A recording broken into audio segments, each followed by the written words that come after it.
fidèle. Toi juste. Oh, merci Jésus de Nazareth. Et de toi, n'est-ce pas, les épreuves de la vie te font croire que Dieu ne t'aime pas. Dieu t'aime. Oh, sois loué, Jéhovah. Sois élevé. Sois content. C'est ta consolation. Sois qui restaure la vie en vie. Même lorsque tu es décomposé, tu amènes la vie dans ce qui est pourri. Dans ce qui est décomposé, Jésus. Je bénis ton nom. Amen.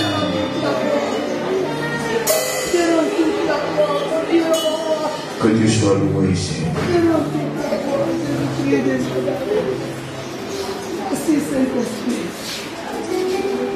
Frère, nous voulons continuer dans le but que nous avons, celui de pousser toute l'Église à une croissance véritable, une croissance spirituelle véritable. Nous voulons encourager quelqu'un à grandir avec Dieu, à grandir avec Christ, à grandir dans sa marche, dans sa relation personnelle avec lui. Frère, tu ne peux pas être réellement utile à Dieu si tu ne grandis pas. Si tu ne grandis pas dans les choses de Dieu, dans ta relation avec Dieu, tu ne grandis pas dans la compréhension de la vie avec Dieu, de la marche avec Dieu, tu ne seras pas véritablement utile à Dieu comme tu dois. Tu ne seras pas aussi utile à ton prochain comme tu dois. Tu ne pourras pas aider tes frères en Christ, tu ne pourras pas aussi aider ceux qui sont dans le monde, qui n'ont pas encore fait la paix avec Jésus-Christ. Tu ne pourras pas les aider, les conduire à Christ et ensuite les aider à grandir et les faire croire que toi-même, tu ne grandis pas, tu te développes pas. Donc c'est une nécessité de grandir, une nécessité de se développer, de croître dans notre marche avec Dieu. Parce que le but final de Dieu, c'est pas que tu demeures bébé spirituel, mais c'est que tu grandisses au point où tu deviens semblable à lui. Le but de Dieu, c'est que tu deviennes semblable à lui. Quand nous lisons Romains chapitre 8, verset 30, la Bible dit que Dieu, son souhait, c'est que nous devenons semblables à son Fils et que son Fils soit le premier dans les frères. Donc Dieu veut que tu sois semblable à l'image de Jésus-Christ. Donc tu dois grandir dans la vie que tu as reçue avec Dieu. Allez. Donc il est vraiment important, il est nécessaire que tu grandisses. Et tu dois comprendre que croître, grandir est un processus. Ça ne se fera pas du jour au lendemain. C'est un processus que tu devras suivre. Tu devras faire ce qu'il faut pour grandir. Le Saint-Esprit vit en toi, il est là pour t'aider à croître, t'aider à te développer, t'aider à grandir. Mais il ne te forcera pas à grandir, c'est toi qui devras désirer ardemment grandir, désirer ardemment croître dans la vie que tu as reçue, dans la vie de Dieu. Et l'Esprit de Dieu t'aidera à y parvenir. Si toi-même tu es engagé, si toi-même tu désires, que tu es engagé, que tu fais ce qu'il y a à faire, comme nous l'avons vu dans Comment grandir, si tu médites la parole de Dieu, si tu pries, tu développes ta vie de prière, si tu développes la communion avec les frères, afin que tes frères matures t'aident à croître, si tu t'auto-disciplines, si tu fais disparaître les œuvres de la chair, si tu développes ton intimité, ta communion avec le Saint-Esprit, tu te verras en train de grandir. Si tu ne fuis pas les épreuves, que tu affrontes les épreuves de la vie et que tu développes ta foi avec ces épreuves, tu verras croître, tu verras te développer. Si tu grandis aussi dans ta vie d'obéissance, il ne suffit pas juste de lire la parole de Dieu ou d'écouter la parole de Dieu, il faut la mettre en pratique. Il faut choisir toi-même, il faut décider de conformer ta vie aux vérités bibliques que tu apprends dans tes méditations ou pendant tes prédications et l'enseignement de la parole de Dieu. Enfin, tu dois grandir. Et nous avons vu que il y a 3 niveaux selon la parole de Dieu. Il y a les bébés. Quand nous tous nous acceptons Jésus-Christ, nous venons au monde. nous naissons spirituellement et nous sommes des bébés spirituels. Ensuite, il faut qu'on se développe pour devenir des jeunes gens, des jeunes à la fois, des adolescents à la fois, des jeunes à la fois. Et après, il faut terminer sa croissance en devenant un père ou une mère dans la foi.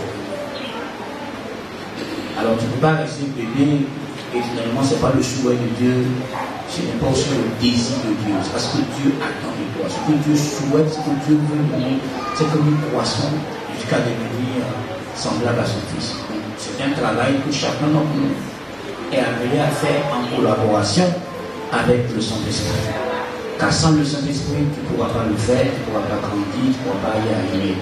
Tu devras toi-même volontairement te soumettre au Saint-Esprit, te laisser conduire par le Saint-Esprit pour que tu puisses grandir, pour que tu puisses développer la vie que tu as reçue.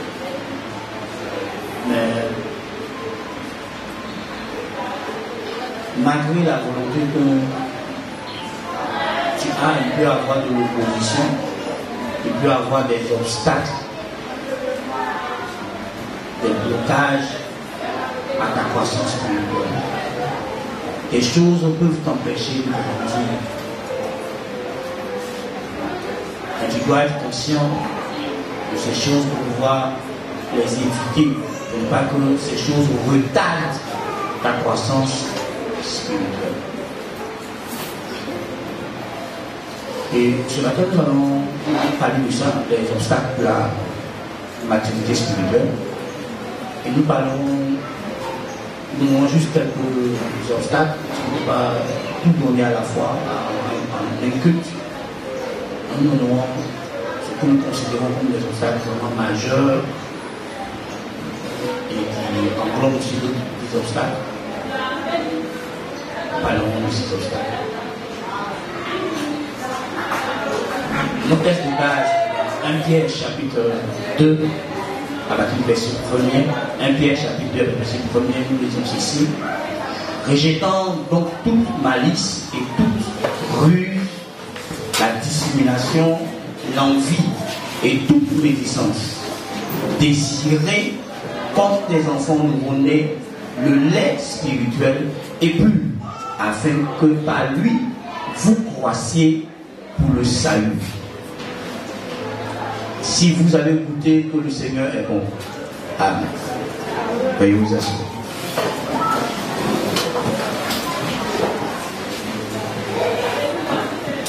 Donc, si tu as goûté, si tu as expérimenté que le Seigneur est bon,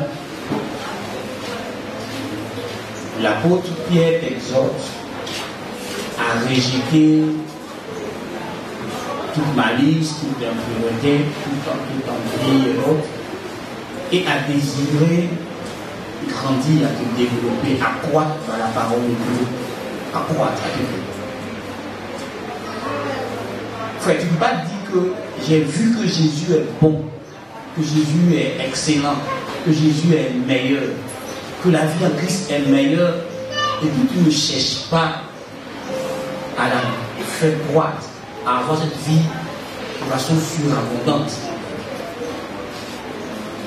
Ah non, mes amis, Dieu est bon. Mes frères, Dieu est bon. Mais Dieu est bon, mais tu n'es pas en train d'améliorer ta vie. Tu n'es pas en train de grandir. Tu n'es pas en train de développer ta vie. Vous savez, quand on prêche et qu'on te dit parce que tu as accepté Jésus, Jésus t'a rendu saint, Jésus t'a rendu juste, Jésus t'a fait ceci, cela, c'est une position. Et la position, elle est irrévocable. Mais cette position ne te donne pas automatiquement la condition. L'état, c'est ça que tu vois, que tu peux t'approcher de Dieu, mais en même temps tu te vois mentir, tu te vois faire des choses que la Bible ne dit pas. Parce que Jésus t'a positionné, maintenant tu as la responsabilité de travailler avec le Saint-Esprit pour que ce que la position devienne une chose réelle, un état dans lequel tu es. Donc, Dieu t'a déclaré juste, mais tu dois vivre comme un Jésus.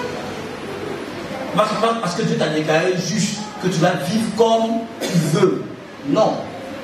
le fait que Dieu t'a déclaré juste te permet de vivre en étant conscient de cette position. Pour être dans l'état de vivre la justice, de pratiquer la justice. Si tu es saint, tu dois vivre comme un saint. Tu ne peux pas dire je suis en Christ, je suis un saint, et puis en même temps tu vis comme un pécheur. Non. Si tu es un saint, on doit voir dans tes pensées, par tes paroles, par tes actes, tes réactions, que tu es une personne sainte. Alléluia.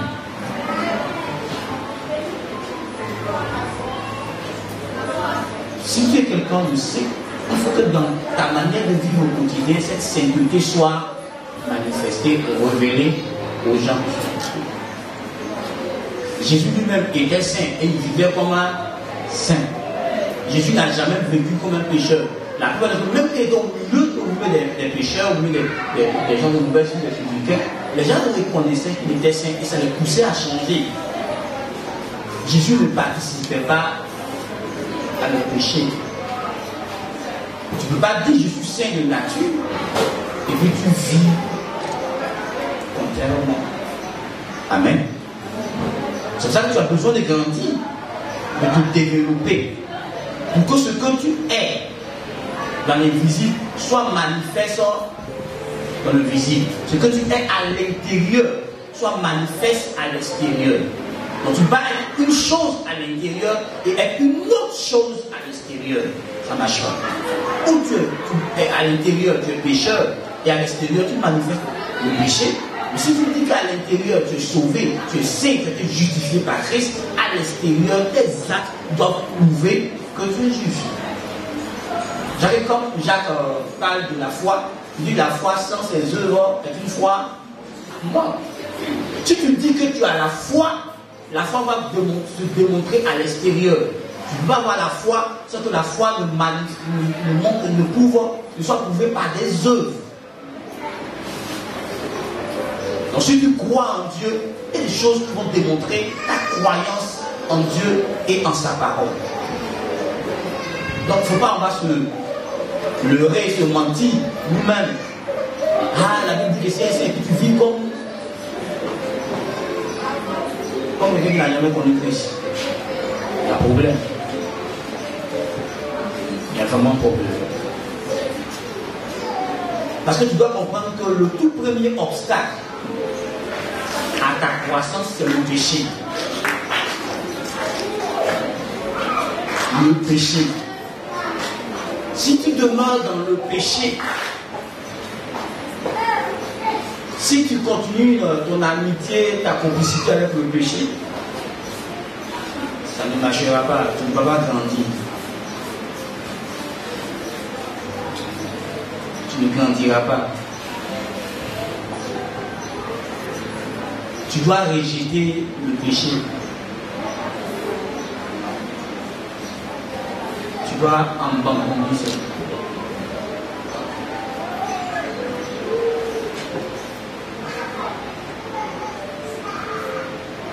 Cette façon erronée de penser qui est contraire à la pensée de Dieu, tu dois l'abandonner.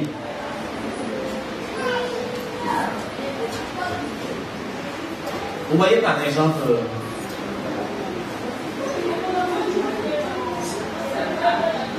Dieu dit que l'impulsité n'est pas bon.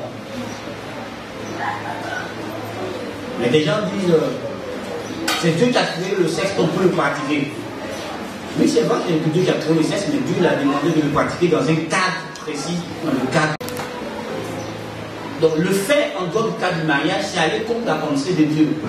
Dieu l'a créé, mais Dieu ne l'a pas créé pour que ce soit pratiqué comme il est pratiqué aujourd'hui, avec toutes sortes de dérives ou de déviations, comme l'homosexualité, comme la partouze et autres. Dieu n'a pas créé le sexe pour que ce soit pratiqué de cette manière. Donc il y a une pensée contraire à la pensée de Dieu, dans laquelle les gens marchent. Ça, c'est le péché. Ça, c'est le péché.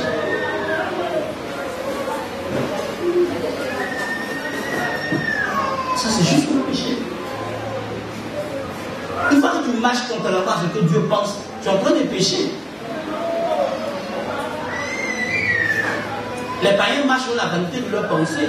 Ceux qui sont étrangers à la vie de Dieu, c'est ce qu'on appelle les païens. Ceux qui sont étrangers à la vie de Dieu, étrangers aux alliances de Dieu, aux promesses de Dieu, eux, ils marchent dans la vanité de leurs pensées à cause de l'incrédulité de leur cœur, de l'endurcissement de leur cœur. Mais pas moi, pas moi. Nous avons la pensée de Christ, nous sommes enfants de Dieu. Donc nous pouvons marcher en dehors de la pensée de Christ. Si tu marches en dehors de la pensée de Christ, tu commets le péché. Donc tu vois, le péché, ce n'est pas juste mentir, mais c'est faire tout ce qui est contraire à la pensée de Dieu. Donc même si ça semble bien à tes yeux ou bien aux yeux de la société, du moment où c'est contraire à la pensée originelle de Dieu, c'est que tu commets le péché. Tu vas contre Dieu, tu vas contre l'ordre établi par Dieu. Donc même si les hommes t'acclament, Dieu n'est pas d'accord avec toi. Tu vois, Dieu demande à la femme d'être soumise à son mari. Donc, à chaque fois que tu refuses de marcher dans la pensée de la soumission vis-à-vis de ton mari, tu commets un péché. Ne pas te soumettre à ton mari, c'est un péché parce que c'est Dieu qui te demande de le faire. Donc, si tu marches dans une pensée contraire, parce que les féministes disent ceci, parce que le genre dit ceci, tu veux suivre ce mouvement, frère, tu commettras des péchés. Parce qu'ils disent des choses qui vont contre la pensée de Dieu. Oui, je n'ai rien contre le fait que la femme et l'homme ont été créés égaux. Mais dans le fonctionnement, dans le couple, l'homme a été établi par Dieu lui-même qui a créé le mariage comme étant le chef de la femme. Donc dans le couple, dans le fonctionnement, l'homme a l'autorité, la femme se soumet à son mari, un point bas. Il n'y a rien à dire de Dieu qui a créé le mariage, lui qui a créé tout ça, c'est comme ça doit fonctionner. Que le monsieur est chef. La femme est sous l'autorité de son mari. On n'est pas dans un bureau. On est à la maison. Lui qui nous a créés égaux. Vous avez tous deux l'intelligence, tous deux la sagesse, tous deux toutes ces capacités qu'on a. Il dit que pour que le couple, ça fonctionne bien, un doit être en haut et puis l'autre en bas. C'est Dieu. Ouais, c'est pas qui a créé le mariage, c'est Dieu qui a créé le mariage. Donc même si tu as étudié quand, et puis tu as un bac plus 5, plus 7. Même si ton mari n'a pas un bac plus 7, mais à la maison il est chef. Si tu es dans l'armée, que tu es plus gradé que ton mari, arrivé à la maison, tes grades, ça reste à l'armée là-bas. À la maison, c'est ton mari qui est le chef. C'est ce que Dieu a dit.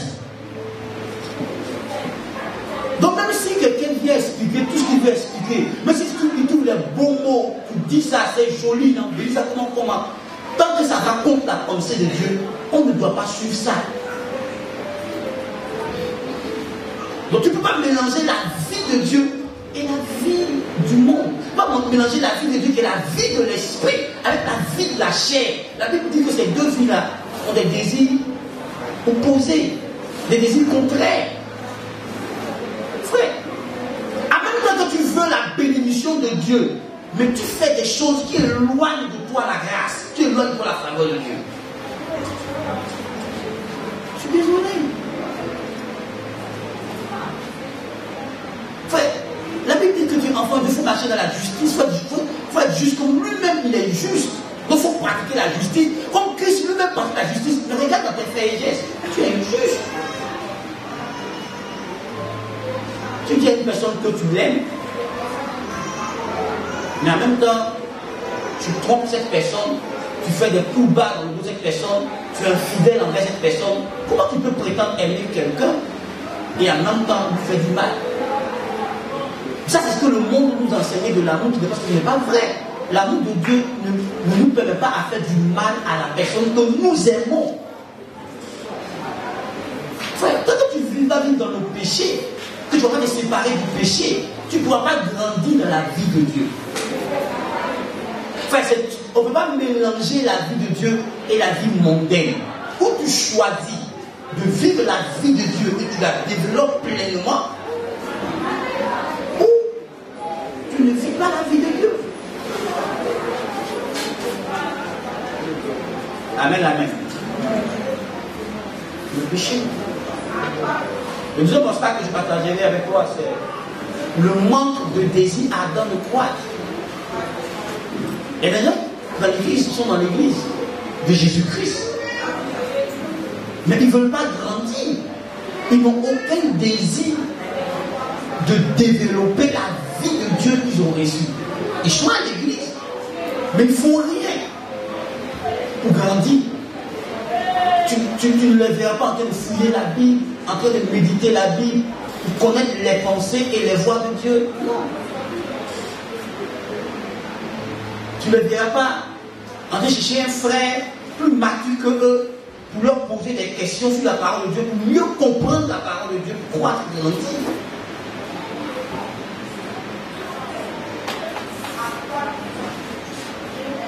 Tu ne les verras pas persévérer dans la communion fraternelle pour grandir.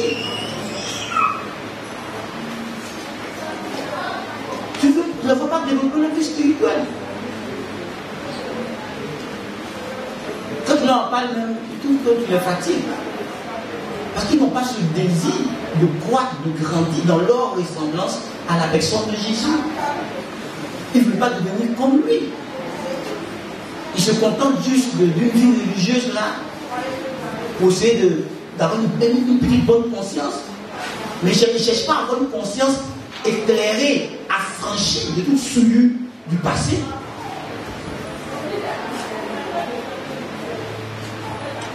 Frère, il faut te regarder. Ça fait combien de temps que tu es dans la maison de Dieu? Ça fait combien de temps que tu as dit, Jésus, je t'accepte comme mon Seigneur et Sauveur personnel, que je m'engage à marcher avec toi? Depuis ce temps où tu as dit ça, et à cette heure où tu es là maintenant, et que tu m'écoutes, tu es à quel niveau spirituel? On a vu dimanche passé les différents niveaux. Chacun s'est retrouvé dans son niveau. Mais tu vois, tu as fait plus de 3 ans dans la maison de Dieu, plus de 4 ans dans la maison de Dieu, plus de 1 an dans la maison de Dieu, et tu es encore bébé. Tu es encore bébé. Frère, tu dois comprendre. Il y a quelque chose qui ne va pas.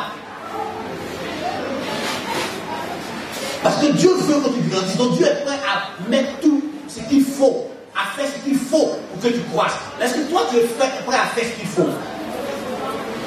Dieu a mis tout à ta disposition pour que tu grandisses, pour que tu croisses. Mais regarde, après 10 ans dans la maison de Dieu, regarde, tu es encore bébé.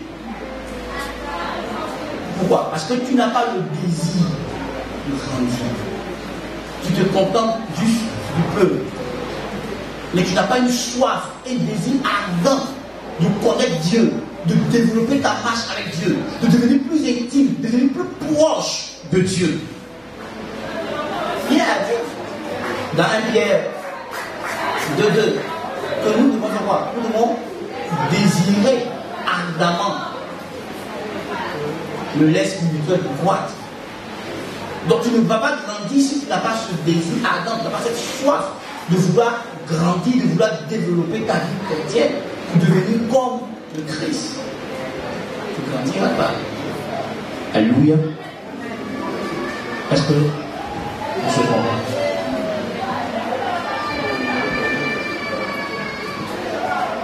Tu ne peux pas grandir. Une autre chose qui nous empêche de grandir, c'est l'incrédulité. Bon, tu me diras, pasteur, je ne suis pas incrédule. Que c'était incrédule, il fait quoi ici? Frère, incrédule, il y a différents niveaux. Hein? Il y a différents niveaux d'incrédulité. Tu peux avoir la santé de Jésus, tu es incrédule. Quand tu refuses de croire, je te dis la parole de Dieu. Quand tu refuses de laisser le Saint-Esprit te convaincre, te persuader des vérités bibliques, c'est de l'incrédulité que tu dois manifester. Quand tu prêches des vérités bibliques, tu t'assois dans ta peau, tu commences à raisonner avec des raisonnements, de faux raisonnements hors de la parole de Dieu. Je ne sais pas comment le faire de raisonner. C'est Dieu qui m'a donné l'intelligence. Mais quand tu réfléchis en dehors de ce que Dieu dit, tu vas te tromper. Et ça, c'est de l'incrédulité. Il y en a qui sont incrédules, qui ont endurci leur cœur face à la voix de l'Esprit. Dieu leur parle, dit non. Ils refusent de se laisser convaincre, ils refusent de se laisser convaincre par le Saint-Esprit. Ils lisent eux-mêmes la Bible, c'est écrit noir sur blanc, mais ils refusent de se soumettre à ça, ils refusent de croire ça, ils refusent de faire ça. C'est de l'incrédulité. Et aussi longtemps que tu es incrédule, que tu refuses de croire, tu refuses de te laisser convaincre par le Saint-Esprit, tu refuses de faire confiance à Dieu et à sa parole, tu ne grandiras pas. Parce que ta foi ne va pas se développer. Et si ta foi ne se développe pas, tu ne grandis pas. Parce que la vie chrétienne est une vie de foi. Amen, amen. Frère, la Bible dit dans Hébreux 4 que si tu entends la voix de l'Esprit, n'endurcis pas ton cœur. Donc tu peux entendre la voix de l'Esprit, tu peux le voir. Tu peux refuser de le croire. Et c'est là que le diable va venir t'avoir. Dieu a-t-il réellement dit? Dieu va remettre ta parole en cause. J'ai vu des chrétiens, des gens qui ont suivi leur bas âge, étant adolescents, arriver à l'université, faire sortir des mamelles où Dieu n'existe pas. Parce que quelqu'un a une position de philosophie et venu mélanger de sa tête. Et Dieu n'existe pas.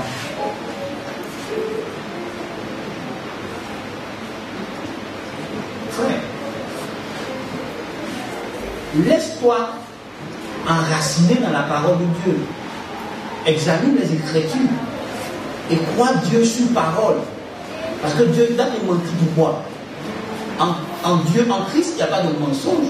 Christ n'est pas le père du mensonge. La Bible dit clairement dans Jean chapitre 8, verset 44, que le père du mensonge, c'est le diable. Ce n'est pas Jésus. Et dans Jean chapitre 14, verset 6, la Bible te dit que Jésus est la vérité. Donc en quoi Jésus lui va te mentir? Pourquoi il va te mentir? Pourquoi Jésus va te séduire? Avant même que tu ne sois sa créature, il était déjà Dieu. Mais Genèse chapitre 1, verset 1, au commencement, Dieu créa les cieux et la terre. Donc il était déjà Dieu. Ce n'est pas toi qui fais de lui Dieu. Il est déjà Dieu. Il t'a créé en étant Dieu. Il a créé tout ce monde en étant Dieu. Donc ce n'est pas ton adoration qui fait de lui Dieu. Il est déjà Dieu avant ton adoration. Donc pourquoi il va te mentir? Pourquoi il va te séduire? Dieu ne cherche pas à convaincre quelqu'un qu'il est Dieu. Dieu, quand tu ouvres la Bible, dès la première page de l'Écriture, il se présente à toi comme étant Dieu. Au commencement, Dieu créa les cieux et la terre. Dieu s'est jamais présenté à quelqu'un comme étant autre chose. Il s'est toujours présenté comme étant Dieu. Donc il n'a pas besoin de toi pour confirmer son identité. Il est Dieu. C'est toi qui as besoin de Dieu. Dieu n'a pas besoin de toi. Tu n'as pas besoin de Dieu pour découvrir qui tu es. Parce que en entrant dans le chemin, tu as perdu qui tu es. C'est la même qui t'a créé, tu t'es quand même dématuré, défiguré. Frère, comprenons bien, c'est nous qui avons besoin de Dieu. Tu vois, quand tu refuses d'obéir à Dieu, est-ce que Dieu tu peux pas dans un autre canal pour lui obéir? Donc Dieu peut se passer de toi, mais toi tu peux pas avoir le risque de te passer de Dieu. C'est nous qui avons besoin de Dieu. Parce que c'est nous qui sommes les créatures et lui, il est le créateur. Frère, si tu refuses de croire Dieu, on peut faire quoi pour toi? Mais si tu ne peux pas croire Dieu, ce n'est pas un être humain que tu vas croire. Si Dieu lui-même te parle par son esprit et tu refuses de l'écouter, tu refuses de lui faire confiance, tu refuses de croire Dieu, tu refuses de te laisser convaincre par le Saint-Esprit, qui va te convaincre? Hein? Regarde dans ta vie, combien de luttes tu as avec le Saint-Esprit? Combien de choses, des choses que le Saint-Esprit t'a ordonné de faire, que tu n'es pas en train de faire, parce que tu crois pas que c'est la voix de Dieu, tu es en train de discuter avec lui, tu es en train de raisonner avec le Saint-Esprit. Tu refuses qu'il te convainque, tu refuses qu'il te persuade. Frère, moi pas besoin de te convaincre. Je prêche, et puis le gars qui est en toi, il va te dire si il dit est faux, ou si ça vient de lui. C'est pas à moi d'attester la parole de Dieu. Dieu est capable d'attester sa propre parole. Le premier qui a dit à Jérémie, je veille sur ma parole pour les exécuter. Donc lui-même là, il veille sa parole pour que sa parole soit confirmée. Donc tu peux lutter avec. En toi le Saint-Esprit. Tant que tu ne veux pas que le Saint-Esprit te convainc, quand tu grandis dans ton incrédulité, tu ne grandiras pas dans ta marche avec Dieu. Donc sortons de l'incrédulité, mes frères. On a choisi de faire confiance à Dieu. Quand on regarde la création, elle-même donne quelques preuves que Dieu existe. Ça, c'est la révélation générale. Là, il y a la révélation écrite, qui est la parole de Dieu. Là-bas, tu peux mieux connaître Dieu dans la révélation écrite, dans la parole de Dieu. Alléluia.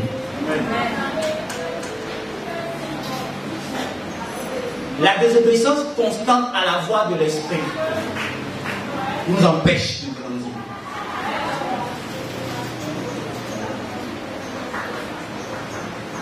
Nous voyons le cas de Saül, qui a désobéi à Dieu, qui a obéi à Dieu à moitié. Et Dieu lui a dit non, tu ne m'as pas obéi. Dieu veut une obéissance totale. Frère, chaque jour, le Saint-Esprit qui a pour mission de nous conduire, de nous diriger, de nous mener, de nous guider, nous parle. Nous sommes combien à nous soumettre à lui et à faire ce qu'il nous demande de faire? Frère, à force de ne pas écouter la voix de l'esprit, de désobéir à la voix de Dieu, tu ne grandiras pas. Parce que c'est le Saint-Esprit qui connaît les choses de Dieu. C'est lui seul qui sonde les profondeurs de Dieu pour nous les communiquer. Donc si tu refuses de l'écouter, tu refuses de lui obéir, tu ne connaîtras pas Dieu, tu ne grandiras pas dans ta marche avec Dieu. Car c'est lui qui nous instruit. Et c'est lui qui a la mission de nous conduire dans toute la vérité. Donc si tu ne veux pas écouter le Saint-Esprit, tu ne pourras pas connaître la vérité. Tu ne pourras pas découvrir la vérité. Donc notre désobéissance constante à la voix de l'Esprit nous empêche de grandir. Enfin, nous obéissons plus à la chair qu'à l'Esprit.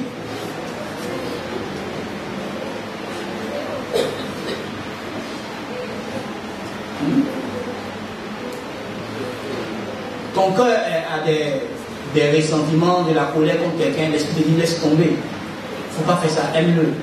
Tu dis non, nous ne pouvons pas l'aimer, nous ne pouvons pas le supporter. Il y a un problème. Comment un enfant de Dieu peut ne pas supporter une autre personne? Comment c'est possible? Un enfant de Dieu? Non, c'est pas possible. Parce que l'Esprit te rend capable de supporter toute personne. L'Esprit te rend capable d'aimer toute personne de façon inconditionnelle. L'amour agapé en nous, l'amour de Dieu, l'amour agapé, l'amour de Dieu en nous rend capable. La Bible dit en Romains 5 que l'Esprit de Dieu répand l'amour de Dieu dans notre cœur. Donc l'Esprit de Dieu nous remplit de l'amour de Dieu. Donc on est capable d'aimer des gens de façon inconditionnelle. On est capable de supporter tout type de personnes. Parce que l'amour supporte tout. Donc l'Esprit de Dieu produit ça en nous. Donc quand tu dis je ne peux plus, je ne supporte pas, lui, sa tête ne me revient pas, lui, je ne l'aime pas. À ton frère, est-ce que tu es sûr que tu es en train de marcher par l'Esprit, d'écouter la voix de l'Esprit?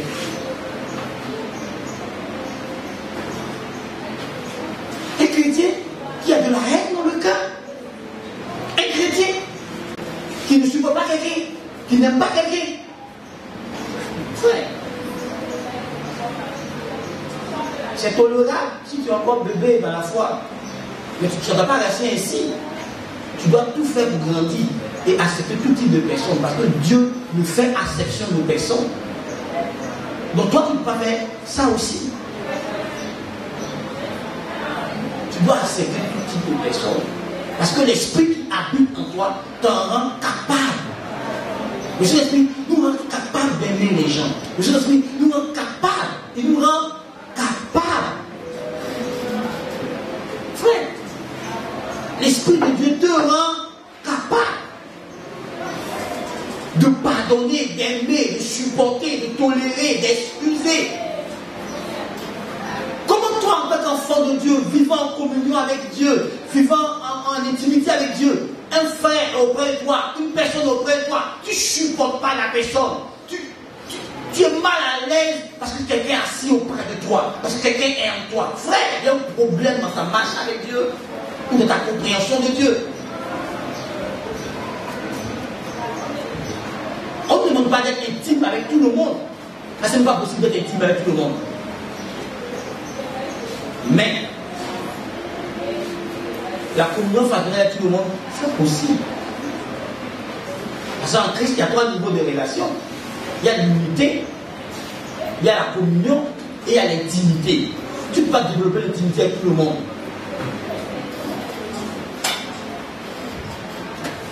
En moins, tu peux briser ta vie. Tu ne pourras pas. Même si tu le venais, tu ne peux pas.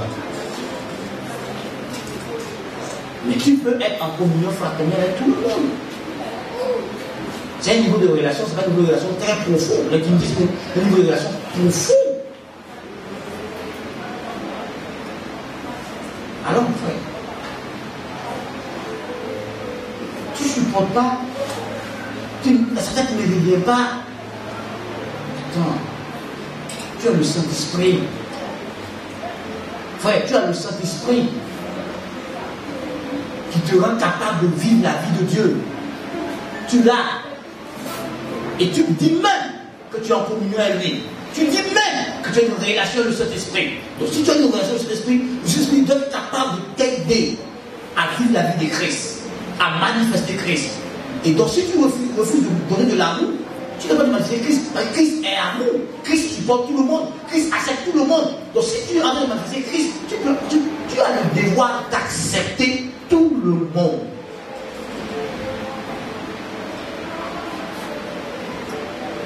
Tu ne dois pas juger, condamner les gens dans ton esprit, dans ton cœur. Frère, je veux parler à quelqu'un ce matin. Non. Si tu le fais, tu n'es pas en train de marcher par l'esprit. Je t'en supplie ce matin. Laisse-toi averti par l'esprit. Non. C'est pas ton ego va te tromper. L'esprit ne va jamais t'encourager à ne pas supporter quelqu'un. L'esprit ne va jamais t'encourager à avoir de la haine pour quelqu'un.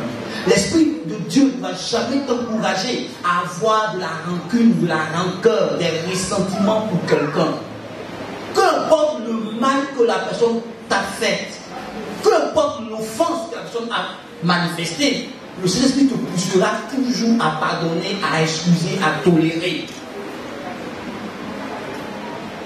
Peu importe. Tu peux dire, le pasteur, il dit une chose, mais est-ce que lui sait de quoi il sait ce que moi j'ai vécu? Est-ce qu'il connaît comment une fois la personne m'a offensé? Jusqu'à où la personne a touché mon être intérieur? Peu importe le niveau de la blessure profonde que tu as, l'Esprit de Dieu ne t'encouragera pas à garder des rancœurs, des ressentiments, de la haine. Le Saint-Esprit va te guérir, mais il ne va pas t'encourager à garder de la haine pour ton corps. Parce que si tu gardes de la haine, ça veut dire que tu n'es pas né de nouveau. C'est écrit dans 1 Jean que ceux qui ont de la haine pour leurs frères sont des meurtriers. Ils ne sont pas nés de nouveau. Ils ne sont pas passés de la mort à la vie. Si tu es passé de la mort à la vie, c'est que tu es rempli d'amour. C'est la nature de Dieu. Et tu ne peux pas garder de la haine. Tu ne peux pas arrêter quelqu'un et puis mépriser la personne. Non, tu ne peux pas injurer quelqu'un. Un chrétien ne peut pas mépriser une personne. Je pèse bien mes mots. Parce que toute personne a la grâce de Dieu sur sa vie. Toute personne est créée à l'image de Dieu. Donc tu ne peux pas dire que tu respectes Dieu et puis tu méprises son image qui est l'homme. Donc tu ne peux pas juger qu'un homme est sans valeur, qu'un homme est sans crédit. Frère, un homme, quel que soit son niveau intellectuel, a de la valeur. Que son niveau intellectuel a quelque chose à t'apporter dans ta vie. Donc tu ne peux pas mépriser quelqu'un en tant qu'enfant de Dieu. C'est mépriser Dieu, mépriser la grâce de Dieu qui est dans la vie de la personne. C'est juger que Dieu a fait de n'importe quoi. Dieu ne fait pas de n'importe quoi. Tout ce que Dieu a créé est bon et excellent. Alors, le fait de ne pas écouter la voix de l'esprit nous crée des problèmes. On n'écoute pas la voix de l'esprit. Donc, on se parle mal, on se parle comme il ne faut pas. Frère, Si tu écoutes la voix de l'Esprit, tu ne donneras jamais une parole injurieuse, une parole grossière, une parole dévalorisante à quelqu'un. La Bible dit que dans la vie du chrétien, c'est des paroles de bénédiction qui sont.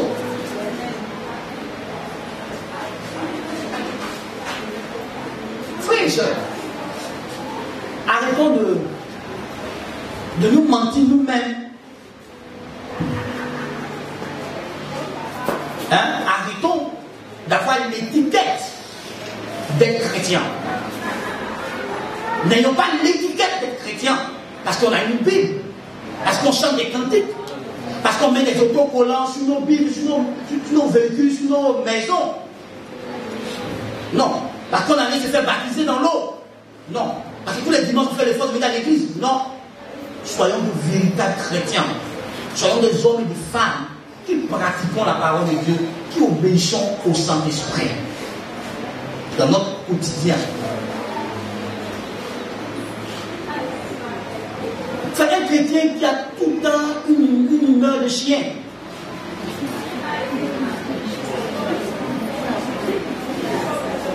C'est français, maman. Moi, bien, dans ton célèbre, il répète. Tu es tout le temps de mauvaise humeur. Toi, chrétien, mais tu vas contre la parole de Dieu, la parole de Dieu, soyez tout le temps joyeux. Et qu'un cœur joyeux est un bon, on dit un bon remède. Et puis un cœur desséché, un cœur abattu, fait quoi? Dessèche les eaux. Donc, vous voyez, on dit qu'un bon cœur, un cœur joyeux, c'est un médicament. Dieu dit que c'est un médicament. Répète signifie médicament, non? Donc, c'est un médicament. On dit que si tu as la joie dans le cœur, ça participe à ta santé. Tu as une bonne santé. Donc, avec de mauvaises humeurs, tu vas te rendre malade toi-même. La personne peut commencer depuis le mental, les émotions, jusqu'à devenir des maladies physiques même. Tu es tout le temps hystérique, tout le temps en colère, tout le temps. Tu n'es jamais relax. Frère, on est tous dans le même monde. Déjà, on est tous dans le même monde ici, là. Toi, tu te demandes pas à part, nous à part. On est dans le même monde. On est face, nous tous, aux mêmes réalités. Actuellement, le carburant a augmenté chez nous ici. Tout a augmenté, nous tous, on a les mêmes problèmes, on a la même réalité. Comment ça fait que d'autres réussissent à être en paix, dans la joie, malgré tout ça? Frère,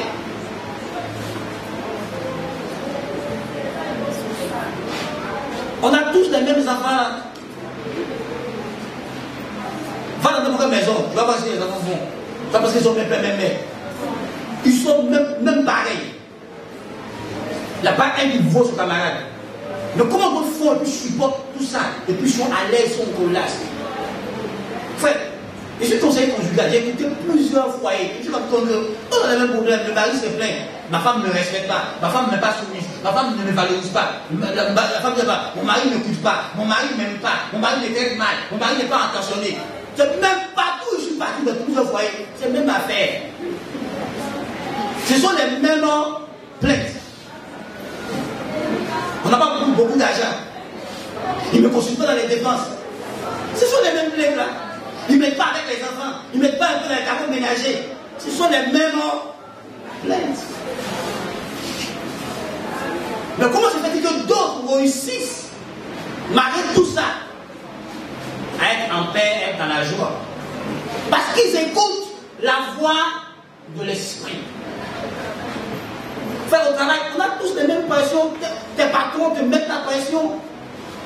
C'est qui son patron ne met pas la pression? Dans ce monde où tout le monde entend utiliser l'argent en flèche, là, on met pression partout. Mais les gens vivent en paix, heureux. Pourquoi toi tu te rends malheureux? Parce que tu n'écoutes pas la voix de l'esprit.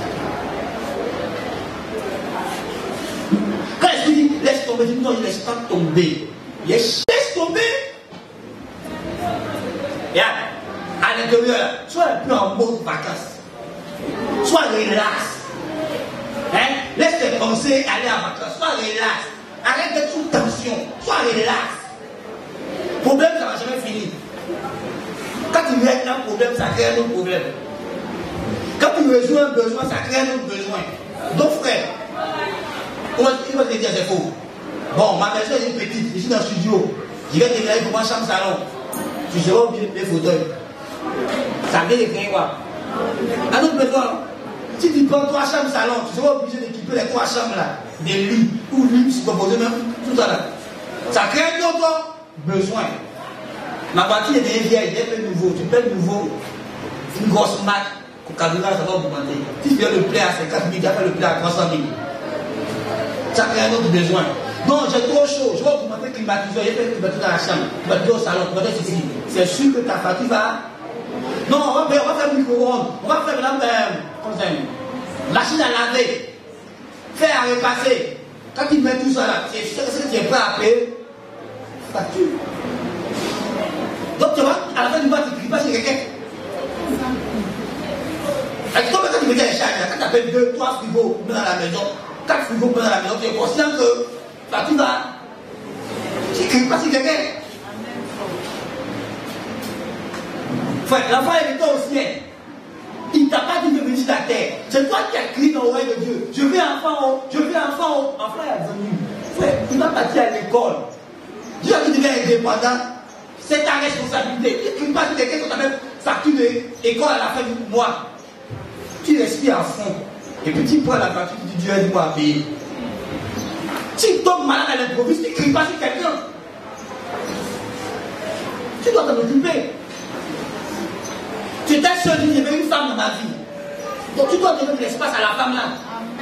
Dans ta vie. Tu dois ouvrir l'espace pour elle. Il faut savoir que ta décoration va changer dans la maison. Il faut savoir que l'assiette va augmenter. Nourriture va augmenter. Facture va augmenter. Il faut savoir que dans ta chambre, les combats de bois apparaissent sur le Tu comprends? Donc pour ça là, tu ne te mets pas en colère. Parce que comme il a dit, il faut venir. Oui. Qui a dit de venir? C'est toi.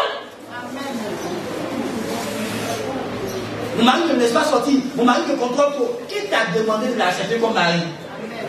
Personne. Donc si tu l'as mis comme chef, c'est ton droit de dire non, tu ne peux plus t'habiller comme ça, tu ne peux plus aller comme ça, tu ne peux plus faire ceci. Parce que tu as. C'est son image qui est en jeu. Ah, ton mariage c'est comme ça. Donc qui d'ailleurs, tout le monde ne peut pas renseigner mon avenir. Ouais, tu es renseigné. 4 heures du matin, on va te réveiller. On va te renseigner avant d'entrer là. 4 heures, quelqu'un va te réveiller. Il y a une mec qui a ce problème qui va à 4 heures. Qui t'a pas dit de te renseigner? Je suis désolé.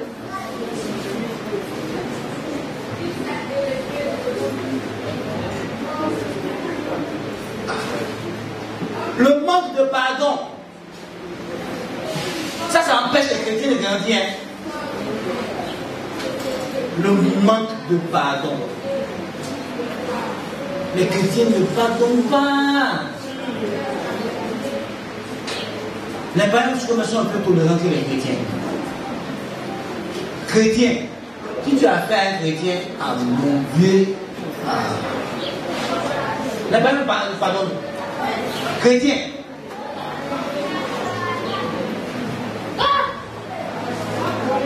Ils ont l'impardon dans leur corps comme ça. Si tu me fais pardonner, on dit Dieu te pardonne. Donc, tu sais, l'impardon là, ça brise ta communion directe avec Dieu. Si tu refuses de pardonner, Dieu lui-même ne te pardonne pas tes offenses aussi. Tu as vu? En Christ, je l'ai pardonné. Mais si dans les faits, tu continues de garder les rancunes, toi-même tu te bloques. Donc pardonner là, c'est toi-même que tu libères. C'est pas l'autre à qui tu t'as offensé là que tu libères. Parce qu'en réalité, quand tu gardes une offense, c'est toi-même que tu as mis en prison. C'est pas celui qui t'a offensé qui t'a mis en prison. Hein. On croit que c'est lui qui t'a mis en prison, c'est faux. C'est toi-même que tu as mis en prison. Parce que lui, il continue sa vie, il avance, c'est toi celui qui n'avance pas. Parce que tu as à ruminer ça. Et puis il m'a dit ça. Et puis il m'a fait comme ça. Et puis depuis là, il ne veut pas venir reconnaître le tort. Faut t'asseoir là de reconnaître. Assieds-toi. Assieds-toi là de reconnaître. Tu te mets toi-même en prison, tu t'empêches toi-même d'évoluer, tu te bloques toi-même. Mais ce qui te fait plus mal, c'est quand tu vois la bonne t'a offensé là. Tu le vois vivre sa vie tranquille quoi. puis ma fille, ça peut plus vivre. Et puis ma fille, qui t'a dit de ne pas vivre? C'est toi qui as décidé de te mettre en prison en gardant un cul. Lui, il a continué sa route. Enfin, moi, parce qu'il me fait mal, c'est quand tu gardes rancune comme quelqu'un qui est inconscient. Le gars, il s'en fout même. Et puis, quand il a vu, un inconscient, imagine ça. Hein? Imagine. Le gars, il est inconscient. Et il a fait le mal. Il s'en fout. Il s'en va. Et puis toi, tu gardes la vie contre un gars comme ça. Ouais, comment tu te perds le temps toi-même? Le gars, il s'en fout. Il t'a blessé pour de moi-même. C'est même pas son problème. Hein, les garçons qui blaguent les filles, je t'aime, et puis elle commence à rêver, elle fait foyer dans sa tête en même temps que attends, il n'est pas arrivé à ce stade des foyers. Mais là, pendant qu'elle était sur son nom, elle dit, madame, toi et moi, c'est fini. Pendant qu'elle vit le bout, même, parce qu'il a trouvé notre droit, il a qu'à continuer sa vie. Hein. Et toi, tu souffres. Tu m'as dit qu'il m'aimait. Et puis je l'ai aimé, et puis je lui ai donné mon cœur, puis je lui ai donné mon âme, puis je lui ai donné mon corps, et puis il a joué mes sentiments, il a avancé. Quand on a pleuré, lui il est diable. Parce que c'est un inconscient, il ne sait pas qu'il a joué, il a blessé émotionnellement, et que c'est grave. Frère, ne jouons pas avec les émotions des gens. Ne dis pas à quelqu'un que tu peux marcher avec lui quand tu sais que tu ne peux pas marcher avec lui. On le fait en Christ. Les gens t'accordent leur confiance. Et quand les fiançailles brisées dans la maison de Dieu, tu sais que tu n'aimes pas le gars, tu t'engages. Tu n'aimes pas la fille, tu t'engages. Le gars, tu fais quoi? On prend des engagements avec les gens. Et la personne te donne sa confiance. Il compte sur toi. Et son moment où il compte sur toi maintenant, quand il est comme ça, tu es quitté. Il est parti en une claque quelque part là-bas. Parce que celui qui nous a tué les partis. Parce qu'on prend nos engagements à la légère. Et ça crée des problèmes aux autres. Non, frère. La Bible dit que deux personnes ne peuvent pas marcher ensemble sans être convenus. Pour ça que vous êtes avec des conventions, avancez.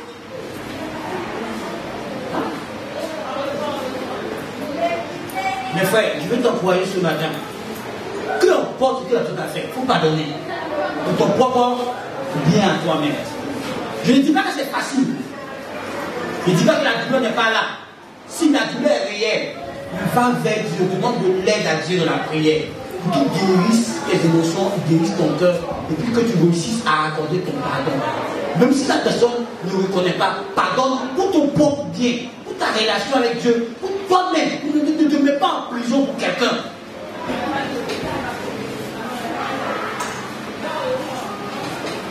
Ça a empêché beaucoup de personnes de grandir. Il y en a même qui n'ont plus confiance en eux. Parce que c'est dans le roi. Je ne suis pas belle. Qu'est-ce qu'il a fait? Il m'a dit non. Mais pourquoi il m'a quitté? Tout ça, ça brise ta confiance à l'intérieur. Tu n'as plus confiance en toi-même. Frère, c'est lui qui nous dit qu'on n'a pas connu ta valeur, il est parti. Laisse-le partir. Quelqu'un viendra connaître ta valeur. Son absence ne détermine pas qui tu es. C'est lui qui va su apprécier la grâce que tu es. Frère, avant, quand quelqu'un qui peut dire, je me torturer là. Pourquoi maintenant il ne fait pas ça. Il lève mes mains comme ça. Seigneur, merci. Si ce n'est pas ta vie, on ne se sépare. Garde-nous dans la foi, garde-nous dans la foi, et qu'on se trouve au ciel. Chacun continue sa bouche. On se trouve au ciel là. Aïe! Paul et Barnabas se sont séparés, non? Il peut arriver ça, mais je vais être amer pour ça. Non, je ne suis pas amer pour ça. Si je te vois, je te rends service, tu dois prier pour toi, je prie pour toi, mais je ne suis pas amer pour ça. Moi-même, tu n'es pas venu ici. Et ce n'est pas venu ici spirituellement. Hein? Qui est revenu, non? Donc Dieu peut faire partie quelqu'un pour venir quelqu'un. C'est Dieu qui fait sa chose. Mais, tu veux être amer pour ça. Allez, tu as perdu un partenaire d'affaires. Mais si un parti, tout fait notre partenaire d'affaires, puis avance, continue ta vie. David juste dit, quand quelqu'un a pris sa mission, ta destinée, il sort de ta vie. Frère, pourquoi tu te rends amer? Pourquoi tu rends ta vie difficile? Moi maintenant, je donne vie de liberté à tout le monde. Non. C'est simple quoi. J'ai trop de choses à faire pour laisser des détails m'empêcher de le faire. Ouais, quand tu me parles mal, ça me blesse, hein? Mais je vais m'arranger à effacer de ma mémoire des paroles négatives. Moi, ça va étouffer ma vie. Je ne peux pas m'asseoir pour ruiner. Et puis, elle va parler comme ça. Et puis, elle va faire ceci. Ça va étouffer ma vie. Les quelques minutes, les quelques heures que je vais consacrer à penser à tes paroles mal, ça étouffe ma vie. Si je pensais à une bonne chose, je vais d'évoluer. Donc, j'efface ça de ma mémoire. Je demande de l'aide à Dieu. Aide-moi à me mettre de Dieu dans ma vie. Ben, moi, il y a des gens qui n'ont rien fait. Moi, ce qu'on est arrivé dans la rue, tu n'as rien fait, puis il s'acharne sur toi. Il ne te connaît ni d'Adam ni d'Ève. Il prend sa montagne sur une personne et il met ça sur toi. C'est pour ça que je ne pas bagarre. Ben, les apprentis bagarre vont trop faire ça. Donc, pour éviter les palabres inutiles, il dit bon, je ne suis pas obligé de monter là-bas. C'est pas qu'on paye moins cher. Mais j'ai appris que moins cher coûte cher. Donc, je peux faire payer cher. Et puis, c'est à l'aise. Le chauffeur ne m'aide pas. Il s'est assis derrière, moi, je roule. Alors, dans ma destination, c'est tout. Il s'est assis là. Il ne m'aide pas. Frère, j'ai dit le cas de Côte d'Ivoire m'énerve. Je ne prends plus cas. Il y a pas une voiture, qui est une voiture, mais une voiture m'enlève. Ça me regarde moi seul. Bon, tu es pressé dans la gare, bon, on va faire ça.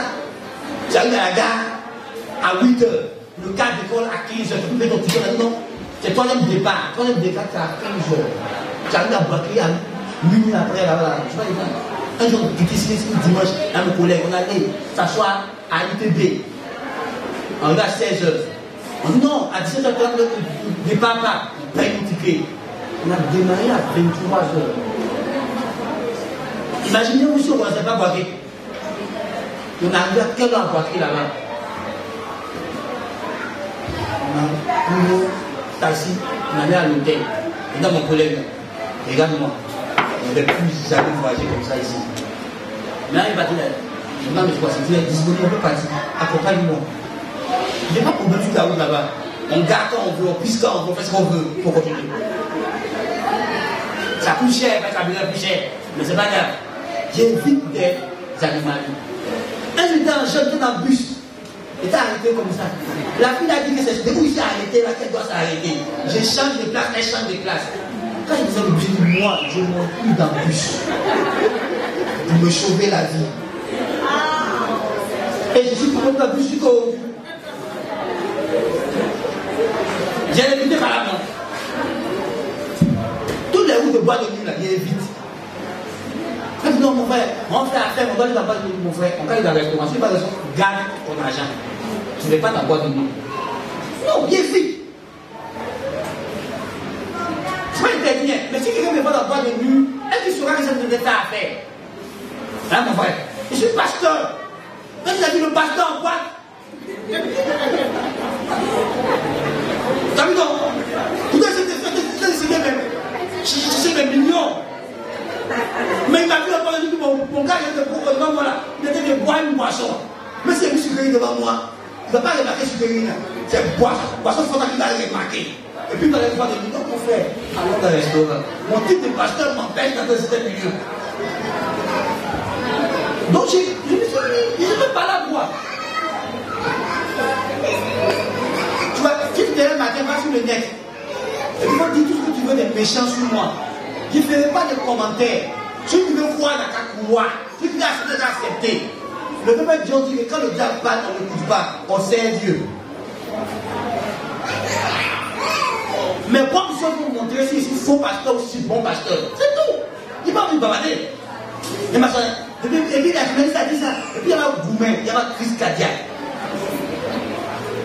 Mais les journalistes disent toujours des choses qu'ils veulent dire. Il suffit que tu as un pasteur qui vérifie même pas avec une plaque. Donc, frère,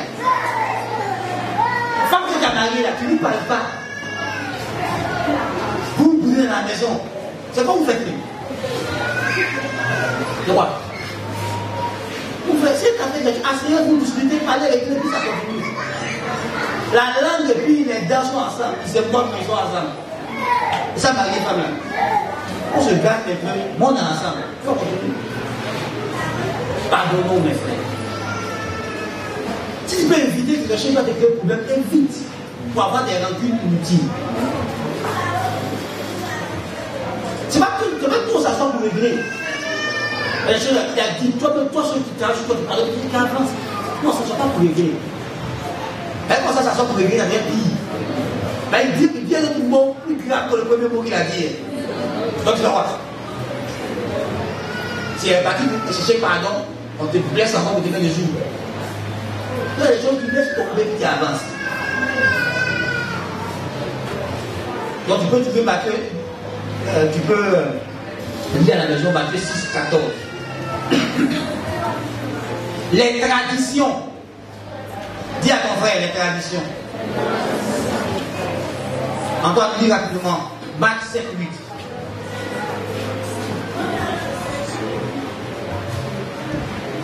Marc 7, 8.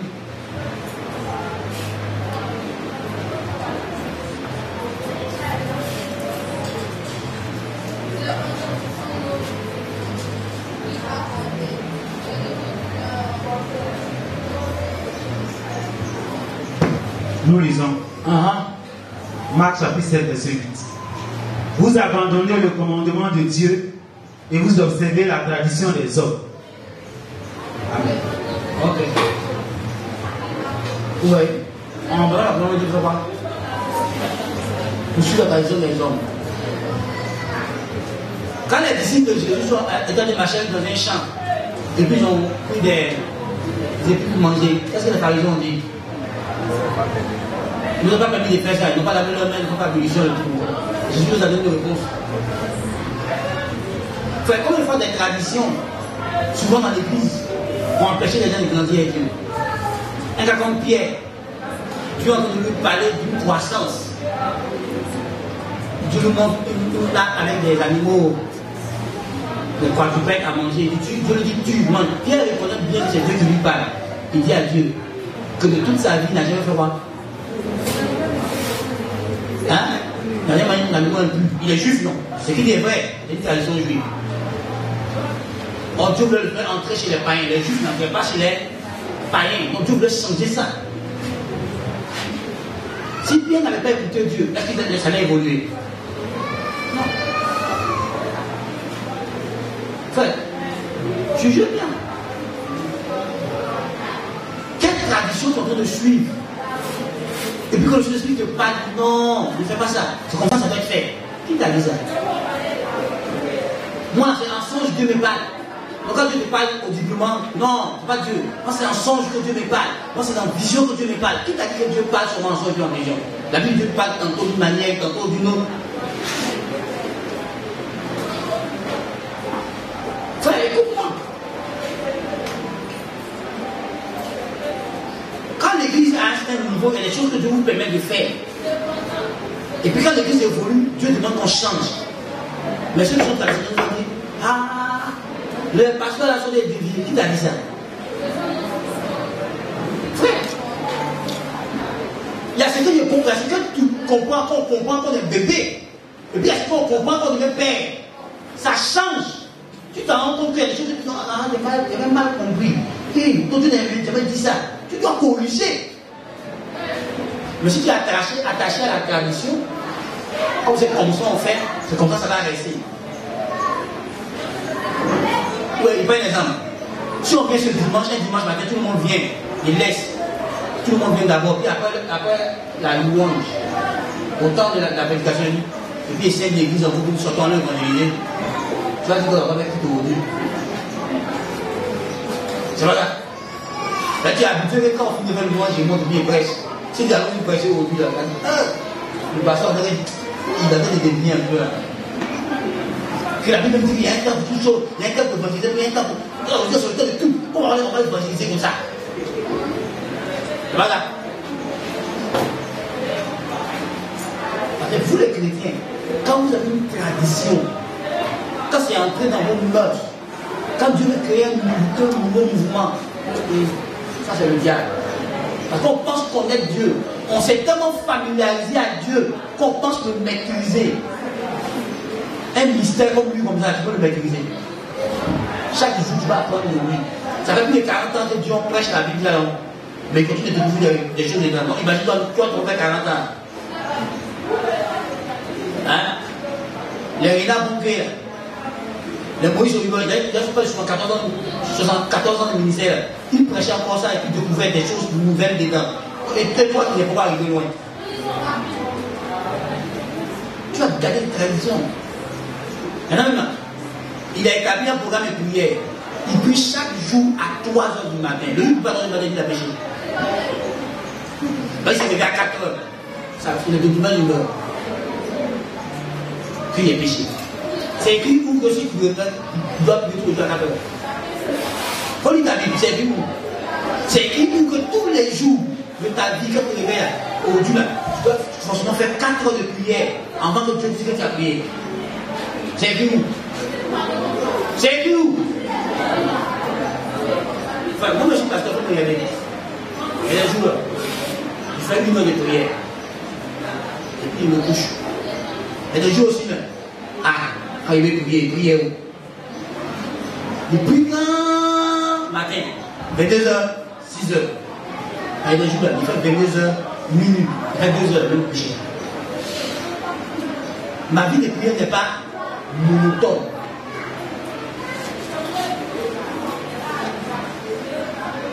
Il y a juste une fois de prière que le pasteur n'a pas fait repentance. Là, il commence adoration, quand il finit l'adoration, il dit Amen, et puis il me couche.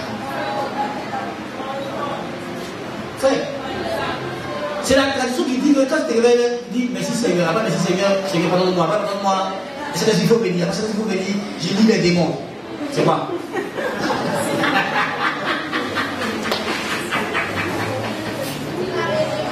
Regardons la vie de Jésus lui-même.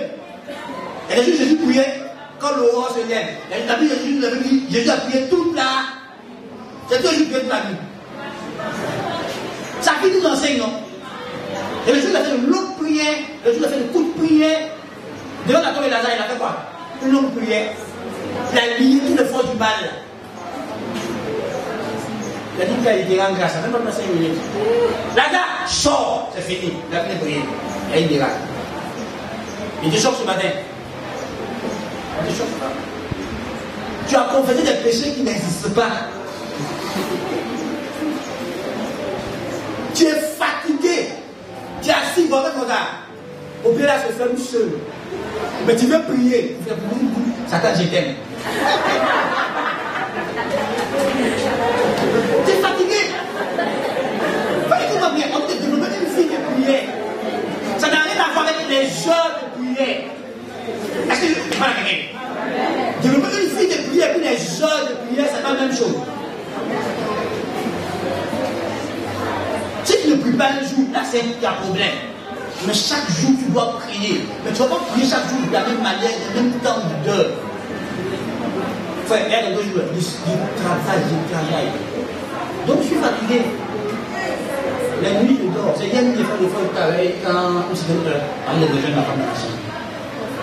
Je suis fatigué. C'est un péché de se reposer. Non. Moi, je suis connecté à Dieu par la foi en Jésus-Christ. Et c'est pareil pour toi.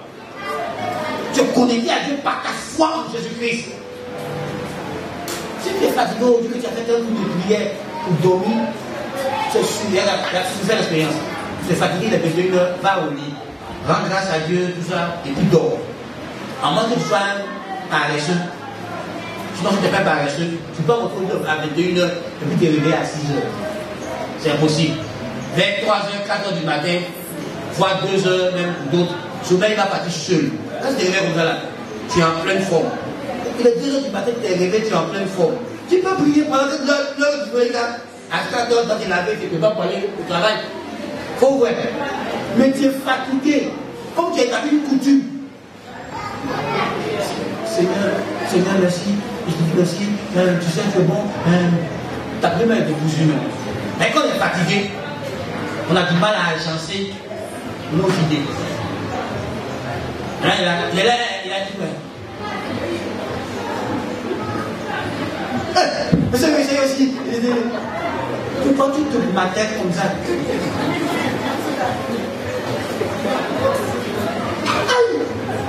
Pourquoi? La Bible de prier sans cesse, conduit par l'esprit. Est-ce que tu as vu la Bible de donner des heures de prière? Est-ce que tu as vu ça dans la Bible? Construis ta vie de prière par rapport à toute ta vie. Comme quelqu'un a dit, moi je prie, j'ai fait 15 heures de prière. Et puis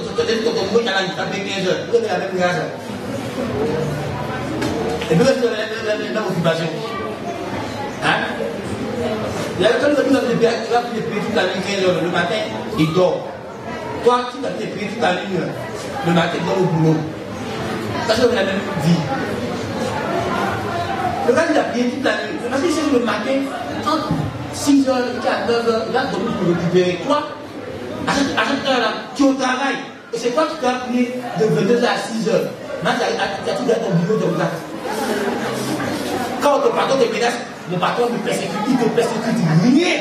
Toi-même, tu te persécutes. On dit à l'idée que le chrétien peut prier au travail. Il va dans un bureau qui est vide pour prier au milieu d'eux. Il est midi, il prie qu'à 15h. Les gens auraient pu le brûler, je vais l'inspirer. Par exemple, son patron se promène dans les services, on voit qu'il n'est pas là, on le teste. On me persécute, on est bien d'accord. On dit, tu peux prier pour Dieu. Tu pries le midi à telle heure, tu te retrouves à ton poste. Pourquoi tu vas prier qu'à 15h? Ou bien tu vas prier à milieu d'eux. Dans il fait son bureau là en église. Alléluia! Alléluia! C'est l'église. Est-ce que c'est l'église? C'est un lieu de travail. Donc prie, machin, stop. Tu peux prier que quelqu'un attend ta prière là. Enfin, quoi faire celui en entreprise? On ne crie pas. On ne crie pas, on parle compris. Est-ce que Dieu ne se pas? Aïe! Fait, comme quelqu'un persécute, on me persécute, on ne persécute pas. Ce que tu as de faire, c'est quoi? Parce que ta tradition dit que toujours quand tu pries, il faut crier. C'est pas toutes les prières qu'on élève la voix où j'ai dit que le gars est au carrefour de noir, c'est ça? Le noir. Et puis tu pries ici, et puis tu entends. Ah! Il n'y a personne à l'église, et toi, je fais ta prière secrète, toi seul, à l'hôtel. Tu pries, tous ceux qui sont là-bas, ils entendent que la soeur ne mange pas à la maison, que la soeur ne s'habille pas. Mais quelle joie de prier comme ça. Est-ce que quand tu parles toujours Dieu dans ta part? On dit que quelqu'un qui met dans ton cœur, il entend ce qui est dans ton cœur. C'est dans quelqu'un qui a crié, madame. Pourquoi on a envie de crier? Crier dans la vie, c'est prier. Ça veut dire crier, ça veut dire prier. On dit crier à l'éternel. Ça veut dire crier, ça veut dire prier. Amen. C'est-à-dire le problème là, tout le monde vers Dieu, parle à Dieu, appelle Dieu au secours, demande de l'aide de Dieu, on va le crier. Frère, moi je fais ça. La Bible dit de crier à plein dossier. Tu vas encore quoi? La Bible dit ça. Mais quand on va étudier ça, vraiment la Bible dit, tu peux entendre le pasteur prie. Et puis tu es assis dans mon salon. Tu n'entends pas ma voix. Mais j'ai pris. De temps en temps, ça sort. Mais je ne vais pas toujours meilleur. Souvent avant, je vais à la scène, elle prie chez ma maman, qui est mon papa, ici, là. Celui qui est de l'autre côté là-bas, il sait que le gardien a prié. Parce que j'ai prié. Moi, il était convaincu aussi, il n'écrit pas les demandes n'entendent pas. Mais quand il a découvert que non, c'est mon autorité, ça, il y a des mots, il écrit plus les démons qui sortent. Et puis il sort. Et puis il a crié. Il sort. Il y a les cas où il dit, je te rends grâce Père parce qu'elle venait guérir. Et puis demande les bâtons, elle venait guérir. Hein? Elle est guérie. Allez, tu le fais, José. Oui. Tu comprends? Bon, toi-même, tu sais que dans la maison, là, il y a un Maplao, un Nidia 13. Il est allé là. Et puis tu lui donnes des informations que toi qui es en train d'avoir élévation au travail, tu pries, Seigneur, ma promotion là, je prie au nom de Jésus. Que... Et puis le Maplao entend ça, il va te combattre. C'est dans la chambre doucement. C'est encore toi et moi ici, là. Mon travail, là, m'a mis le secret qu'il y a une information qui dit que je serai venu bientôt. Oh mon Dieu, c'est plus mon information. Internet pour que je sois vraiment à ce poste. Tu parles, toi et Dieu. Quand tu sors, tu es sorti. Le Mabalao, il n'a pas entendu ça. Il dit qu'il n'y a pas de sorciers. Mais les sorciers, quand ils n'ont pas d'informations sur toi, ils sont inopérants. C'est vrai qu'ils ont besoin d'informations. Donc ils ont des espions. Quand tu n'as pas d'informations, tu ne sais pas comment t'attaquer. Donc quand tu as gagné des informations, c'est clair que Dieu ne t'attaquera pas. Et tu évolues. Quand il se réveille comme ça, là, tu évolues. Mais nous, on prie. Tu ne sais pas si ton voisin est contre toi. Tu lui donnes toutes les informations. Oh Seigneur, je suis en train d'acheter un terrain dans tel quartier. Oh mon Dieu, pouvoir dans des millions. Ah, ils vont réussir. Le gars va réussir. Pour nous laisser ici. Ah non, on a ici un terrain. Il va voir le marabout avec ta compte de toi. Tu viens le matin, il y a portion devant ta route. Pourquoi tu te vends comme ça? Si mon problème, vous voyez, c'est caché dans la chambre. Oh Seigneur, mon mari, il me maltraite. Mon mari, il sort avec les femmes. Mon mari, il fait comme ça. Seigneur, viens à mon aide, aide-moi, aide son cœur. Quand tu sors, tu vas dire, il y a quoi ma chambre? Ma soeur, il y a quoi? Les hommes là, les gens ils sont, il y a quoi?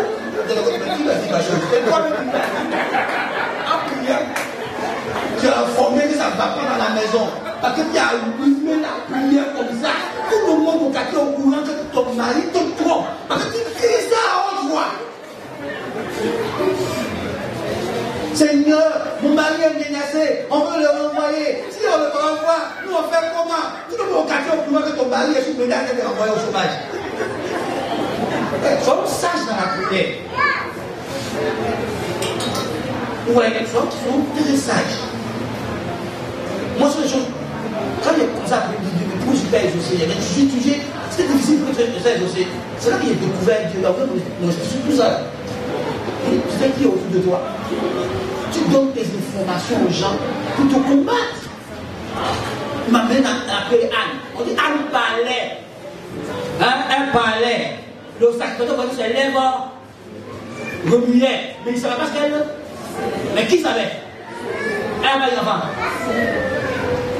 La femme qui a passé un disant, elle a froid.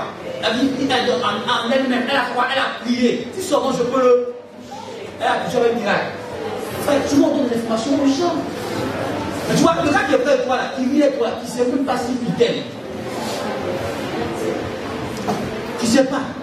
Et puis tu lui donnes des informations importantes de ta vie. Tu en peux une prière. Et puis tu cries comme ça.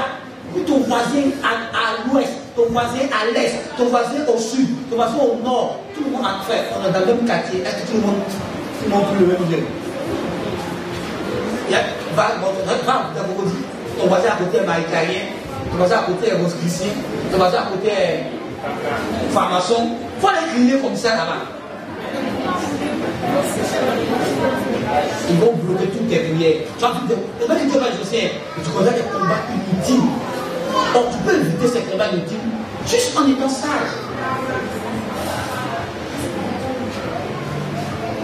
En étant sage dans tes prières.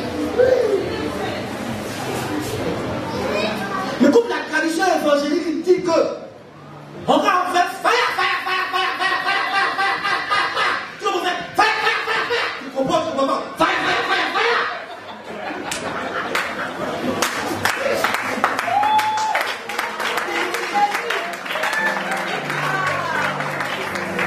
On fait la tradition sans rien comprendre, on est dedans. Dieu m'a voulu, toi, te bloquer dans la tradition. Comment faire comme ça? Comment faire comme ça? Quand Dieu veut te démarquer, alors ce qu'il te dit c'est biblique. C'est comme ça on fait. Comme ça on fait. Frère, soyons sages dans la prière. Tu n'as pas de prière personnelle, c'est en toi et puis Dieu. La Bible dit, il faut que tu rentres, il faut fermer ta porte derrière toi. Et puis prie ton Père qui est dans le. Et puis va tomber dans le secret, va t'exaucer. On est dans le secret. Donc tu quand fais quoi là? Dans le secret ton Père. C'est la prière collective. Plus quand j'ai prière collective, maintenant il est plus doucement, mais on en coupe, ça fait écho. Frère, tu es seul dans ta chambre, tu n'es pas là Dieu. Tu as besoin de crier. Dieu il est en toi, il est près de toi, il est tellement près de toi, mais tu n'as pas besoin de crier. Il t'entend. Quand il respire, il t'entend. Donc tu parles avec Dieu. Père, ici, Père, interviens ici, au nom de Jésus. Père, la Bible dit ça, fais ça, c'est pour moi. Il a entendu, c'est ta frère, c'est pas des cris, c'est pas le ton de ta voix qui l'exauce. La Bible dit qu'il exauce la prière de la prière de la. Donc c'est ta foi qui va exaucer. Donc au travers de la prière, tu traduis, tu exprimes ta foi. Donc si tu veux crier, saute, pleure, s'il n'y a pas la foi, tu n'auras aucun exaucement. Dans l'autre, tu n'as pas sauté, tu n'as pas crié, parce qu'il a exercé sa foi dans la prière. Il rend témoignage, tu es surpris. Mais le gars là, moi il prie, même moi il prie plutôt lui, il est vite exaucé. Qui t'a dit que c'est la longueur de la prière ou le ton de la prière que Dieu regarde? Dieu regarde la sincérité de ton cœur et la foi que tu peux manifester et la qualité de ta vie pour t'exaucer. C'est tout. Mais la tradition, tout le monde en dans le ministère, on fait 40 jours de jeûne. Il faut lire même la Bible. Tu vois, tous les serviteurs qui fait 40 jours de jeûne. Je vois genre 2 ou 3. Moïse, Élie, et puis Jésus lui-même. Mais tu vois, il disait, il était plus chemin qu'il disait, il avait 40 jours de jeûne. Non, frère, on a 40 jours de jeûne, il faut faire 40 jours de jeûne. Attendez, vous parlez de quoi? On dit que Jésus a été conduit par l'esprit pour aller faire sa croix. Moïse, Dieu l'a appelé pour aller. Élie, on dit que Dieu va manger une nourriture spéciale là. Et puis après, il a marché 40 jours, 40 jours, 40 jours, après, on va manger ça. Moi, il a une nourriture spéciale là. Est-ce que Dieu m'a dit, va faire ça? Mon frère, c'est la tradition. Une femme vient dire, Alléluia, Père Saint-Christ, oh, j'ai rendu gloire à Dieu, j'étais stérile, tu m'as donné un enfant. Mais vous savez ce qui s'est passé? J'ai gêné 40 jours. Toutes les femmes stérilisent avant 40 jours. On vous l'a envoyé. Elle te dit que j'ai eu la conviction de la part de Dieu, et puis j'ai fait 40 jours de jeûne pour te faire mon miracle. Elle t'a dit à quoi? Non, il a la conviction de Dieu, il fait 10 jours. Et puis après, il fait une sémence. Est-ce que Dieu t'a dit d'aller faire la sémence? C'est ce qu'on fait, non? Vous avez fait Alléluia, mon frère. Vraiment, Dieu est bon. Vous savez, j'étais au chômage. J'ai traversé un moment difficile. Et puis, je suis devant le pasteur. Et puis, le pasteur a dit que Dieu le met à cœur de me dire de prendre une recette. Et puis, de faire une offrande. Et puis, j'ai fait. Et puis, j'ai dit, quel boulot? Après le témoignage, il a trouvé le pasteur. Le pasteur, je suis au chômage. Il fait quoi? Il dit, Dieu a inspiré. C'est une direction inspirée pour lui. Rien ne dit qu'elle se reproduit. Est-ce que tu comprends? Tout ce que tu as dit du témoignage, Dieu fait des miracles. Il faut trouver la direction divine. Pas ça. Donc tu dois chercher la direction. On peut répéter la même chose. Ça ne marche pas comme ça. Ça ne marche pas comme ça. On veut suivre les choses parce que les gens le font, pas parce que Dieu l'a dit. Arrêtez de vous détruire vous-même. Parce que vous suivez des choses que Dieu n'a pas dit. Et tout ce qui est fait dans la chair ne produit pas la vie. C'est ça que tu ne dois pas t'amuser ton intimité avec Dieu. Que tu dois recevoir de Dieu des instructions précises pour ta situation. Parce que Dieu n'opère pas de la même manière nous tous. Pas la Bible. La Bible dit que Jésus a guéri des aveugles. Il y a une aveugle, il a fait la boue avec salive. Et puis il a mis sur ses yeux. Tu vois, il fait ça encore 2 fois. Il avait 2 fois. Les aveugles ont dit, vois. Les aveugles ont dit, tu te fais faire selon ta foi. Les aveugles à qui il a imposé les mains. Et puis il opère. Même si c'était différentes opérations pour guérir. Jésus ne cherche pas les démons de la même manière. Même les mêmes cas. Donc il faut aller dans ton intimité de Dieu pour découvrir comment Dieu veut opérer dans ta vie. Comment Dieu veut te changer de situation. Quand l'autre te rend témoignage, c'est pour dire que Dieu fait. Mais ce n'est pas la seule opération de Dieu. Ce n'est pas le seul mouvement de Dieu. Ne fais pas comme ce gars qui était assis à la piscine de Bethesda qui attendait l'ange. Comme si Dieu guérissait, devant quand l'ange est venu l'eau. Est-ce qu'il était guéri de la même manière? Jésus l'a montré d'une autre manière, par la parole d'autorité. Des fois, quand on les marche. Donc Dieu a une diversité d'opérations. Mais dans notre tradition, on a mis Dieu dans un canevas, comme si Dieu va opérer de la même manière pour nous tous. Frère, ne limite pas Dieu. Dieu a une diversité d'opérations. Il opère de différentes manières. Alors, ça nous d'être sensibles à l'esprit pour connaître la direction de Dieu pour notre vie. La direction de l'autre n'est pas la direction. Parce que vous n'avez pas la même destinée. Mais tradition. Ça nous appelle les grandis. Demandez à Élie. Dieu l'amène dans la caravane. On dit le vent violent vient. Dieu n'est pas dedans. Tremblement, Dieu n'est pas dedans. Le feu, Dieu n'est pas dedans. Donc Élie est habitué à voir. Au feu, au tremblement et au vent. Voilà, tout le Dieu se faisait lui. Et ce jour-là, Dieu ne fait pas ça. Et maintenant, où Satan le voit dans un doux murmure, Élie entend la voix. Donc, dans ta propre vie, Dieu a une diversité de se manifester, de se révéler à toi. Donc, tu dois être toujours ouvert à l'esprit de Dieu. Parce que Dieu a une diversité d'opérations. Dieu opère de diverses manières. Donc, ne sois pas habitué à une manière dont il a fait, comme il a fait comme ça, c'est toujours comme Dieu a fait. Non, Dieu ne fait pas, il ne va pas forcément faire comme ça. Il peut faire autrement. Donc, sois ouvert à Dieu. Donc, et puis, Seigneur, je vais prier, je vais dormir pour me parler en songe. Quand le diable va t'envoyer un songe, et puis tu vas discerner, non? Et puis tu vas te retrouver dans l'autre gauche, là-bas, tu vas voir. C'est pas que Dieu choisit comment il veut se révéler à toi. Il faut penser que tu peux manipuler Dieu. On ne manipule pas Dieu. Dieu est Dieu. Et nous sommes ses sujets, nous sommes ses enfants à son service. C'est à nous que le bidon, c'est lui qui nous dirige. Frère, quelqu'un frère a dit que si Dieu ne fait pas ça, lui il ne veut pas servir Dieu. Donc Dieu appelle quelqu'un d'Adieu. Quand tu ne fais pas ça, il ne faut pas. Ami, il a la même grâce.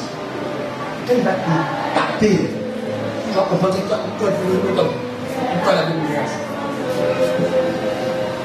Frère, quitte-toi la tradition. Quand tu veux entrer en prière, Dieu veut te pousser dans l'adoration. Mais tellement tu es habitué à un mécanisme qui est établi, tu reviens dessus comme ça. Tu frustres le Saint-Esprit pour revenir pour toi. Là, tu es convaincu que si tu ne dis pas Dieu demande vers Dieu, Dieu ne te donnera pas ça. Il a dit ça. Tu peux adorer Dieu, puis tu vas t'offrir des choses auxquelles tu n'as même pas pensé nous demander. Quand le Seigneur s'est donné d'adorer Dieu, je reste de demander à Dieu maintenant pour ouvrir les portes de la prison. Hein? Il a demandé à Dieu. Il faisait quoi? Il louait et chantait Dieu, non? Parce que Dieu maintenant je vais délivrer. Dieu, il est Dieu. Frère, il faut toujours laisser une place à Dieu dans tout ce que tu fais. Parce qu'il est souverain. Il peut bouleverser tes projets. Il peut bouleverser tes plans. Mais tu as de lui ses plans. réalité de Dieu. Frère, tu peux dire moi dans 10 ans faire ça. Ce que ça dit dans 10 ans, Dieu ramène ça en un an. Mais tu es surpris toi-même. Comme il peut ramener ça en 15 ans. Il est souverain. Alors quittons la tradition. J'insiste. Dieu ne fait pas les choses comme toi tu prévois. Dieu a ses propres méthodes. C'est à toi de découvrir les méthodes de Dieu et d'opérer avec les méthodes de Dieu. Comme Dieu a fait ça, il a fait le jour. Frère, qui t'a dit ça? Moi, je m'estime. Quand ça c'est pour moi. Et ça, c'est Dieu qui m'a parlé. Qui t'a dit ça? Le diable peut imiter tes signes là. Il te tromper. Sois ouvert à Dieu, sincèrement. Je te supplie. Vous savez, je vais vous donner un exemple. Quand tu as un rêve ou tu as une vision sur une personne qui est négatif, un rêve négatif, quand tu viens me l'expliquer, ou même un pasteur, il va te poser des questions sur ta relation avec la personne. Hein? Et quand il va la personne pas de bon terme, et quand le rêve est négatif, il annule. Pourquoi?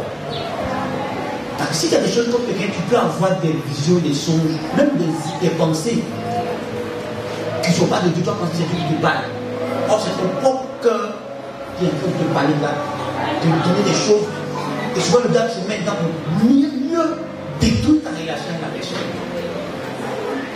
Mais quand il n'est rien comme quelqu'un dit, et puis Dieu me dit, oui, toi, c'est un sorcier, c'est un menteur, ça c'est différent.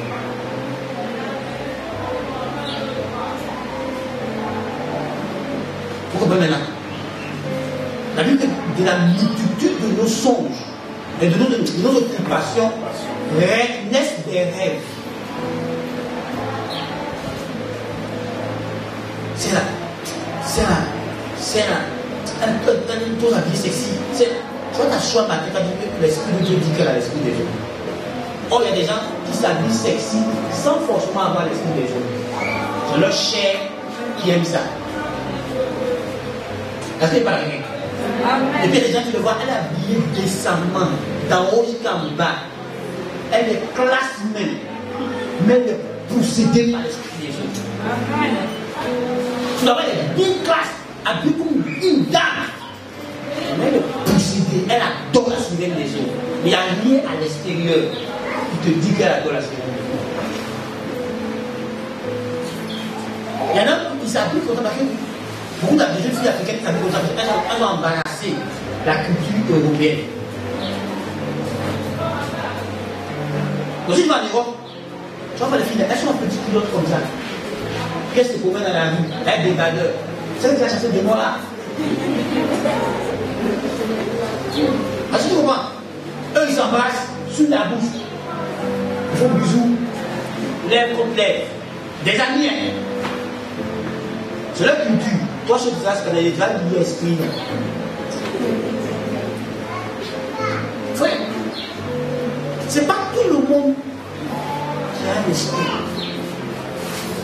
Maintenant, on l'a libéré, ils sont en Christ, mais ils ont gagné une certaine culture. Il faut maintenant les éduquer pour changer la culture. Ça prend du temps.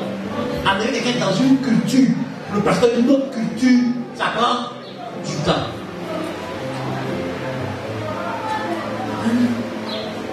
Frère, vous savez, le diable qui profite de notre ignorance, et c'est ça, c'est l'un de mes points. Notre ignorance nous empêche de grandir. On est tellement ignorant que là où c'est Dieu, on dit c'est le diable. Là où c'est le diable, on dit c'est Dieu. Parce qu'on est ignorant.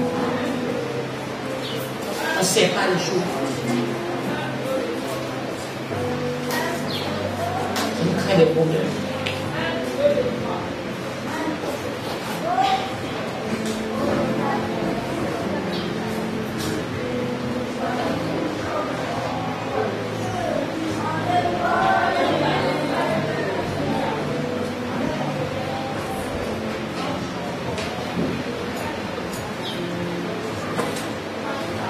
enfant de CP1 peut comprendre un enfant de CM2. Quand il dit alors je lui dis non, il ne dit pas je vais étudier. Est-ce qu'il ne comprend pas pourquoi? Hein?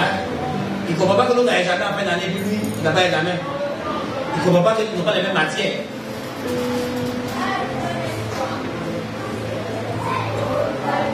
Le fait d'être dans un certain niveau fait qu'il y a des choses que tu ne comprends pas ou que tu es dans un autre niveau. Dans notre incompréhension, nous empêche de grandir. Moi, dans ma vie chrétienne, j'aime poser une question. Les pères, quand ils font une chose, je leur demande. Pourquoi tu as fait ça? Pourquoi c'est comme ça? Et puis, prend le temps de m'expliquer. Il ne marche pas dans mon niveau pour juger. Il y a un de mes mentors. En ce moment, il est dans le début du ministère. Je mettais l'onction power. Oh non, si le culte, on fait le culte pendant une personne est tombée, moi-même je dis, parce que le culte va pas se faire, c'est pas manifestation de Dieu. La seconde projection angélique. Il faut que les gens tombent power. Et puis un des mentors m'a fait un jour, il dit fils, ceci n'est pas important. Ceci ne change pas les gens. Enseigne. Si tu veux une église mature, qui dure dans le temps, qui se multiplie, et qui même quand Dieu va t'enlever, pourra continuer d'exister, enseigne. Manifeste ton son, enseigne plus. Quand il dit le vieux là, il va chercher il veut éteindre mon mission. Comme lui, il veut éteindre là, il veut éteindre pour moi. Mais des années après, j'ai dit, ah, le vieux père connaissait, moi t'es un garouin, il voit clair. Parce que tous ceux qui tombent, ils tombent, ils retombent, ils tombent, ils retombent, ils tombent, ils retombent, et ils ne évoluent pas, ils ne s'achètent pas, ils sont même chose.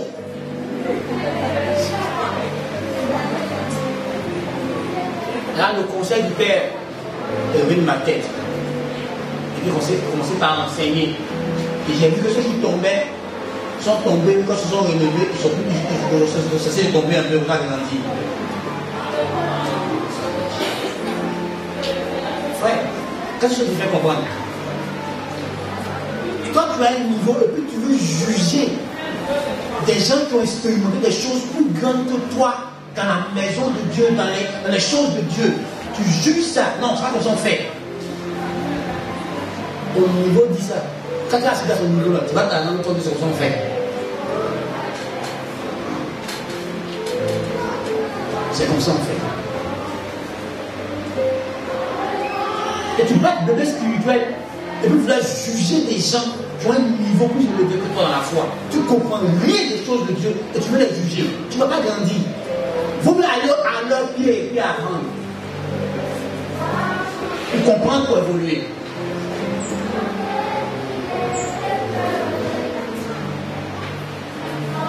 C'est tout.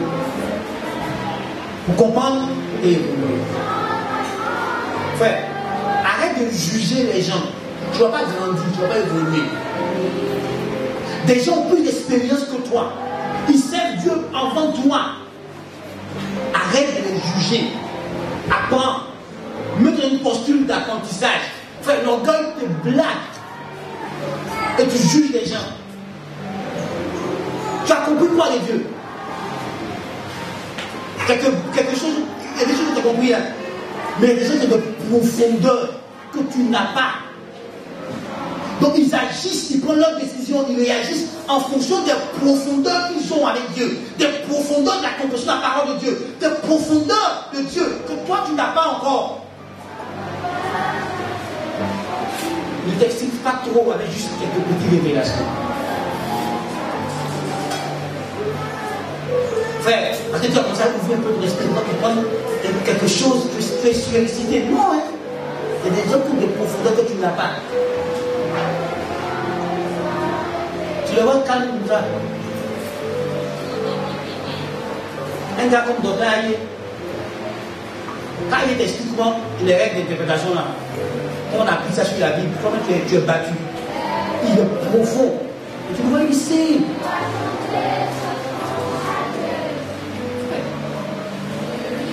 Respectez vos aînés dans la foi. Respectez vos aînés dans le ministère. Il y a des connaissances qu'ils ont que tu n'as pas. Parce que ça leur a pris des années pour acquérir ça. Ils peuvent faire ça en 2 jours. Donc si on balance une révélation sur toi, et que tu prends la révélation, tu vas à mépriser les autres pasteurs qui n'ont pas la révélation, tu n'as rien compris.